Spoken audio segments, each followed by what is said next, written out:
We are at 401 North Market Street in downtown Frederick, and I'm with the lovely Kim Dow. Hello. From Sass Magazine.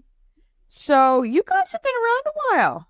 We have. We just celebrated. We're starting our 10th year in publishing. I was going to say it's about that because I think I met you right when you kind of first came into the market and started. Yep. Tell me about what you were doing before you launched Sass. So before I launched Sass, I had a graphic design and branding company. Mm-hmm. And we did a lot of graphic design work for small businesses, associations, the full gamut. Yeah. You did it all. Yeah. You did it all. And then what was the kind of point at which you go, you know, let's start a magazine? Yeah. So at the time we were doing the layout and design for a lot of different magazines, some locals, some regional, and a few like national trade magazines. And at the same time, we were also really enjoying doing branding for startup women-owned businesses. And there was just so many cool, women-owned businesses, small businesses here in Frederick. We're so lucky to be in a place that supports small businesses. Yeah. Yes, we are. Like the community does. And I just decided those were the two things that I was enjoying the most. Yeah. And I decided one day to start a magazine. Well, I mean, I guess really when you think about it, though, taking those things that you love the most, right, that you love to do. I mean, do you say that now that you love it? No, I'm just kidding. Deadline day and all of that. Yeah, it depends on the day. Yeah. Last week, no. Yeah. Last week was deadline week. So how big is your team? There's two of us. Okay, I was going to say, I thought I remembered it. It was just you or you and somebody else. Yeah. So. Right now, there's two of us full time on the team, and then we work with contracted writers and photographers. Right. But just really kind of doing the day to day. Yep. Yeah. So that's selling, getting artwork, getting the layout, getting it ready to go. Yep. Wow. Plus all the other stuff. Right. Like just being a business thing. Yeah, right. Business, the events, the website. Yeah. Well, let's talk about the events. So when you release your magazine, you do a girls' night out event, and you've been doing that for a long time too. Is that since kind of the inception? Yeah. Close to. We didn't do it for the first couple, but pretty much I think in 2016 is when we started doing a girls' night out to celebrate the launch of everything. Yeah. And what was that? Did that just come about saying we're done, so we want to have a little fun and we're going to invite our friends to do it? Yeah. It was a way to grow the magazine and to get in front of a larger group of people. And so far our events have been like one of the biggest ways that we've been able to market the magazine and kind of get new readers and find a new community. Right. So we have just this great community of women a lot of regulars who come to our events. And then I love seeing new people every time too. So is the magazine subscription based? So we have a hybrid model. When we started out, it was free, and we distributed all over the county and around the county. When COVID hit, we had to sort of change our business model. Production costs went up. I think when I calculated it, just for production alone, our costs went up over 400%. Yeah, it was crazy. Within like a 2-year time span.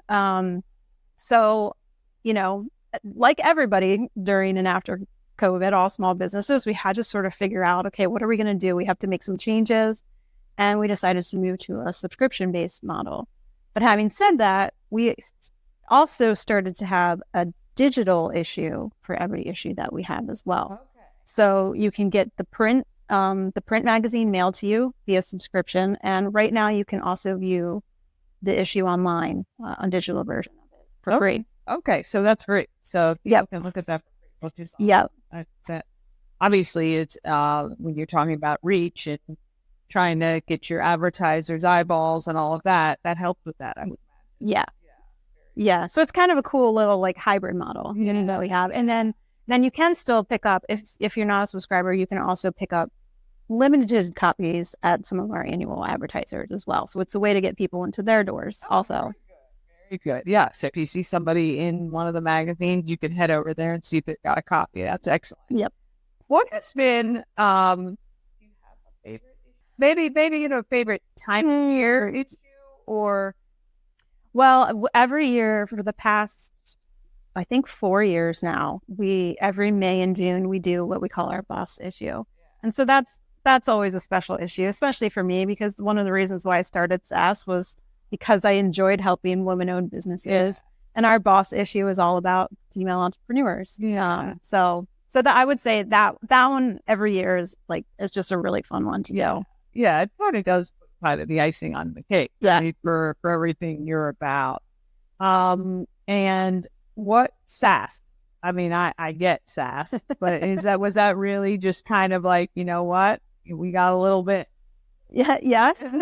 Yes, it was. It was also an inside joke, kind of between me and my husband. I tell people as a kid, my parents would laugh at this, but also nod their heads in agreement.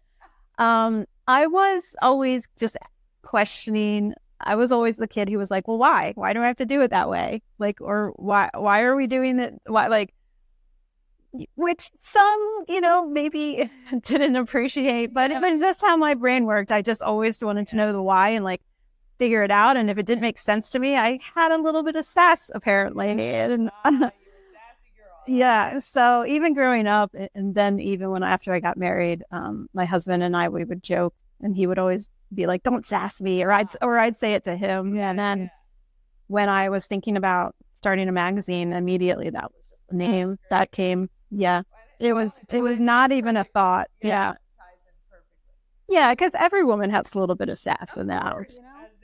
Yes. Are you from this area? I am. I'm born and raised in Frederick.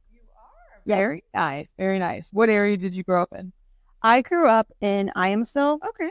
So really close to Damascus. So we were like really far out there. I went to Linganore High School. Okay. Yeah, very good. What do you love about Frederick? Oh gosh. There's so many things really. But what I tell people is I feel like Frederick is this kind of special bubble, and it's almost like you can take it for granted until you go to other places where everybody is, especially in the small business community, just so supportive of each other instead of trying to compete with each other. Like businesses here really, really try to collaborate, and they try to lift each other up. They try to refer each other. And even before I started my own business, when I was in the advertising and marketing field working here, I noticed it even then. And to this day, it's still like that. I would say it's even more like that because there's so many different ways now that businesses can work together. I don't know. It's a great place to start a business because you have so much support on offer. Like it's not even, you don't even have to really look for it, I don't think. Yeah. Plus I love that it's like a small town feel. Like you can walk down the street and you can see somebody that you might know, but also there's a lot, we have the arts, we have shopping, we have great breweries and restaurants. We're really close, we're here close to the mountains for outdoor. Yeah. It's like it has a little bit of everything for everyone. It does. Wait, on your off time, which I'm sure is like mine, what do you enjoy doing? That's would be putting on my soft clothes early. That's right. I've always been an avid reader, so I love reading. That's a hobby of mine, and I do have a rule. Even though I like learning about business, I will listen to business podcasts, but I won't read business books because that is like the one thing that is just for joy, for pleasure. I don't want to have to think about. In fact, it's my escape from business. Yeah. You like the mystery, the romantic, yeah. I like the beach reads. Yeah, I like a lot of like fantasy, urban fantasy romance, sci-fi. Yeah. It is an escape, right? Yeah, exactly. A little bit of magic, a little bit of sci-fi, a little bit, that's me. I'm in. Yeah. If a potential advertiser wants to reach out to see about getting in the magazine, where do they have to do? They can reach out to us directly via email at advertising@sassmagazine.com, or they can go on the website and they can download our media kit and sort of see all of the things that we offer. We try to make our advertising packages really small business friendly. Yeah. So we have a lot of different price points, different ways that advertisers can get involved. So that's one of our missions, is to really make it so that it is able for even the smallest of the businesses to see themselves in it. Yeah. Is there somebody you've interviewed or had in the magazine, or you were just like that? There's been so many. That's a hard one. I will say one. Well, there's been so many amazing interviews and photo shoots, but the one that really always sticks with me that I probably will never forget is we were doing an article about women who had recovered from addiction. And the photo shoot was in a coffee shop. It was at Dublin Roasters in the coffee shop. We were in one of the back rooms. And our photographer, there was 3 women sharing their story, which was so brave. And our photographer, her vision was she just wanted it to look like kind of like a conversation. So those 3 women, they just started telling each other and talking about their experiences. And it was, I don't know, it was so inspirational and so powerful. And I just remember sitting there at one point, and I think I forgot that I was working a photo shoot. The photographer forgot. We all just we were all just just stopped and just listened. It was so powerful. So I'll never forget that one. Yeah, so great. You have a vehicle to be able to share that story, both in words and in photos.